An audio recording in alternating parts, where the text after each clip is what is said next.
والدین کے حق مرنے کے بعد بھی ختم نہیں ہوتے۔ اعلیٰ حضرت عظیم البرکت امام اہل محبت امام الشاہ احمد رضا خان فاضل بریلوی علیہ رحمہ نے تو باقاعدہ اس پر رسالہ تصنیف کیا اور مختلف احادیث سے 12 حقوق کا ذکر کیا جو مرنے والوں کے بعد ان کی اولاد کے ذمے عائد ہوتے ہیں۔ ایک حدیث میں 4 حقوق کا ذکر ہے، ان میں سے سب سے پہلا حق یہی ہے الصلاۃ علیہم، ان پر جنازہ پڑھنا، تجہیز و تکفین تدفین، یہ سب جس کے زمرے میں آتی ہے، تو یہ پہلا حق ہے۔ اور اگر اولاد خود جنازہ پڑھائے تو ان کی سعادت ہے، اور کسی نیک صالح شخص سے جنازہ پڑھوایا جائے، اس کا اہتمام کیا جائے، اور اولاد خود بھی جنازہ پڑھنے کی اہلیت اور صلاحیت رکھتی ہو تو یہ کتنی بڑی بات ہے۔ دوسرا حق استغفار لہما، ان کے لیے بخشش کی دعا کرنا۔ مرنے والوں کو انتقال کے بعد سب سے زیادہ ضرورت دعاؤں کی ہوتی ہے۔ حضور علیہ السلام کا فرمان ہے، ہم جب کسی شخص کو بھی قبر میں دفن کر کے آتے ہیں تو اس کی حالت ایسے ہوتی ہے جیسے کوئی شخص پانی میں غوطے کھا رہا ہو۔ اس مشکل اور آڑے وقت میں اپنے پسماندگان کی طرف سے اگر اسے کسی چیز کا انتظار ہوتا ہے تو دعاؤں کا انتظار ہوتا ہے۔ کسی کے ہاتھ اٹھ جائیں اور کوئی میرے لیے دعا کرے، ابھی سے سوچ لو انجام اپنی طوطا چشمی کا، قبر میں تم کو بھی ضرورت ہوگی دعاؤں کی۔ اور میں کہتا ہوں کہ اگر اولاد صالحہ ہے، اولاد نیک ہے، تو دعاؤں کا تسلسل بھی جاری رہے گا، اور خود اولاد کا وجود صدقہ جاریہ ہے۔ اولاد اگر عالم دین ہے تو وہ علم نفع بخش ہے، ماں باپ کو قبر میں نور اور روشنی کا ذریعہ ہے۔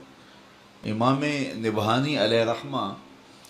جواہر البحار جن ایام کے اندر لکھی ہے، تو اس دوران ان کی اہلیہ محترمہ نے ان کو گھریلو امور سے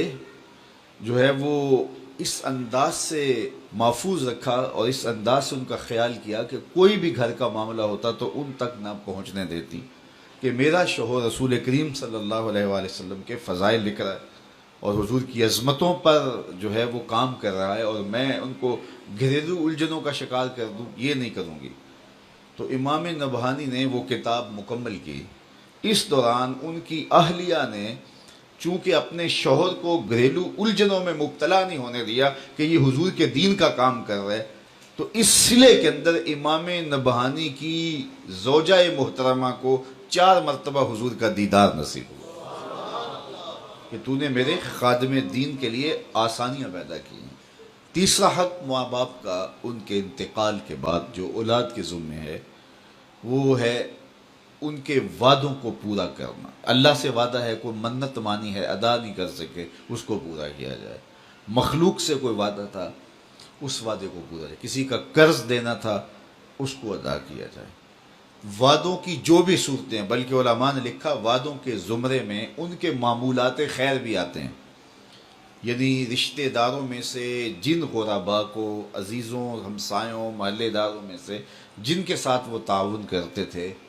خاندان کے جن کمزور افراد کے ساتھ وہ تعاون کرتے تھے، تو یہ ان کے حقوق میں سے ہے کہ اولاد بعد میں اس تسلسل کو جاری رکھنے کی کوشش کریں۔ اور چوتھا حق یہ ہے کہ بر الاصدقاء،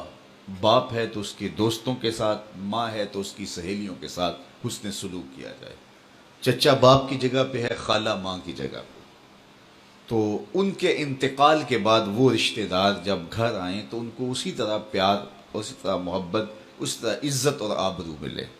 اور جس طرح وہ ان کے ساتھ ملتے تھے اور ان کی محبت تھی، ان کا تعلق خاطر تھا، تو اولاد اس کو، رشتے کو نبھائے اور اس کو برقرار رکھے، اور اس سے ان کی قبر میں روح خوش ہوتی ہے۔ تو یہ 4 حق ایسے ہیں جو مرنے کے بعد بھی اولاد کے ذمے لازم ہوتے ہیں کہ وہ اپنے ماں باپ کو مغفرت کی دعاؤں میں یاد رکھے اور ان کے لیے اللہ کے حضور التجائیں کرتے رہے۔ جو شخص ہر جمعۃ المبارک کو اپنے والدین کی قبر پہ سورہ یاسین کی تلاوت کرتا ہے تو اس کی بھی مغفرت ہو جاتی ہے اور ماں باپ کی بھی مغفرت ہو جاتی ہے۔